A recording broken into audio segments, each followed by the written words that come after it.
ଚାଲୁନ ସବୁ ଥର ପରି କଣ ଗୋଟେ ବେପାର ଆରମ୍ଭ କରିବା। କି ବେପାର କରିବେ କୁକୁଡ଼ା ବେପାର କରିବେ। କଲ କହିଲୁ କୁକୁଲା ବେପାର କଲୁ ଦେଖିନା ବୟଲର ବିକିବା ମୁଁ ଏତେ କୁକୁଲାକୁ ଲକ୍ଷ୍ୟବୁ କୋଉଠି। ଆଗ ମୋ କଥା ଟିକେ ଶୁଣି ସାର।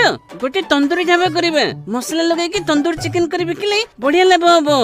ଆରେ ବା ତୋ ମୁଣ୍ଡରେ ତ ଭଲ ଆଇଡିଆ ଅଛି। ଚାଲ ଚାଲ ଆଜିଠୁ ଆରମ୍ଭ କରିଦବା। ଆରେ ନଟିଆ କଣ ସବୁ ଦରକାର? ଶୁଣ, କୋଳଥ ପଡିଆ ପାଖରେ ଦୋକାନ କରିବେ। ନେଉଳ ଡାଙ୍ଗ ତମେ ଝାଳ ଆଣିବ। ବିଶ୍ୱଚନ୍ଦୁ ତମେ କୁକୁଡ଼ା ଧରିକି ଆସିବ। ଆଉ ଗେଣ୍ଡୁର ମୋର ସବୁ କାମ କରିଦେବୁ। ହଉ ଚାଲ କାମରେ ଲାଗି ପଡ।